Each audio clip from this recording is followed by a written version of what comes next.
Welcome back, y'all. If you showed up today for fashion tips, you're in the wrong place. Today we're talking about staying sharp with our knives.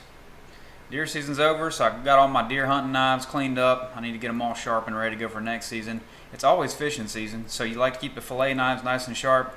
In the kitchen, we're killing, we're grilling, so we got to make sure that all of our kitchen knives are sharp. There's an easy way to do it, and there's a tough way to do it. I'll show you my way. Alright, as I said before, there's a tough way and there's an easy way. For me, the tough way, but the old school, very effective way, is just to use a sharpening stone.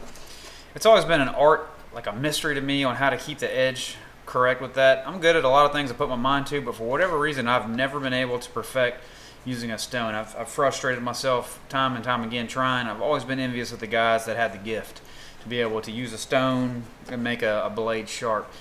But I just personally can never figure that out, so I'm going to try to link a video for you guys to some people that are better at it, because it's not fair for me to teach you how to do something that I'm not good at. So I'm going to share a video with you guys. Check out the link, and we'll move on. In our house, everything is about efficiency, time efficiency. Time is money, and time is precious. So we're not running around to baseball games, swim practice, whatever it may be, personal life stuff, work life stuff. I'm trying to save time.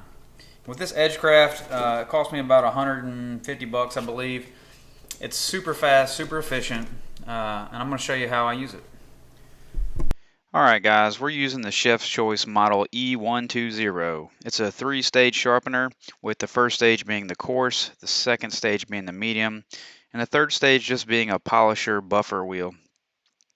So the first thing that we're going to want to do is take our knives and make sure that we're getting good contact to the end of the blade. And we're going to do that just by taking a Sharpie and making a line on each side of the blade all the way from the tip to the heel. And that way when we run it through the sharpener, we can ensure that the sharpener is sharpening all the way down, because a lot of times it's hard to tell. And what you'll notice is I'm making very smooth pulls. I haven't sped this video up because I want you to see the speed that I use. And if you look down, you can see, because I've already sharpened this knife on this sharpener, it doesn't take me many passes to go ahead and get it down to brand new steel. And that sharpening makes it very obvious when you do.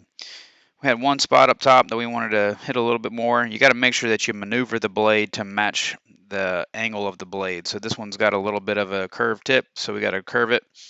And now when you shine it with the light, you can tell that I've got good contact everywhere around the blade. And you start to feel a burr. So when your blade is ready to be polished, you can just keep going from one side to the other, one side at a time, until you can run your fingernail from the backbone towards the tip of the blade, and you'll feel a burr when it's ready. And when you feel that burr all the way along the blade, just go ahead and run down the polisher. And it doesn't take many pulls, maybe 4 to 6 is the most, I would say. And you're going to be sharp, I promise, guys. Super simple, super fast. Another nice thing about this sharpener is you can sharpen any knife that'll fit in the grooves. Here I'm doing a kitchen knife, but I do all my knives in here. The most important thing to know is the first time you sharpen, you got to make sure you get it to the angle of your sharpener. I'm using a 20-degree sharpener here, so some of my blades came at 15 degrees, some of them at 25 degrees from the factory. But here I'm running a Victorinox through it, already been sharpened to the correct angle, so 2 or 3 swipes in each. Same with the fillet knife here, super easy, super fast. It takes me generally less than a minute a blade once I have them to the correct angle of the sharpener. Here I want to show you, here's a knife I found in a skin and shed at the end of the season. Couldn't find the owner, so I'm going to go ahead and get it. Notice that I hit it on the coarse side first. What I'm doing is I'm setting that angle to the angle of this sharpener. I don't know if it was a 25-degree blade or a 20-degree blade from the factory. So I run it through the coarse stone first to make sure that it's the right angle, and then just like the rest, I just run it through and it's good to go. And last but not least, if you're using a knife with a gut hook or a skinning hook, some people like to call it, if you want to sharpen that, it's kind of awkward, but you can take a chainsaw file and just run it in that groove real gently, trying to match the angle the best you can.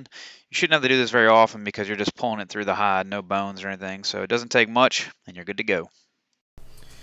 90% of the time, people over sharpen their knives. Once you get the blade the way you want it, if you just keep it sharp, you don't actually have to hit it with a sharpener very often. The easiest way to do it is just with the steel. I am not a butcher. I am not a professional chef or anything by that means, but one thing I found is slow and steady works just fine. You know, when you're cutting up a deer, when you're processing meat, when you're butchering chickens, anything you may be doing, if you just take a break every, I don't know, 20-30 minutes and hit it on the steel, it'll get rid of the burr on the edge of your blade. And that's all you're really trying to do. And every now and then, after a certain amount of time, these blades get worn down and they're not easy to sharpen anymore. And that's when you hit it on the sharpener. But you don't need to use this every time. That's all we got for you today, guys. Hope you learned something. Hope you enjoyed it. If you do, hit the like, hit the subscribe, keep the channel going.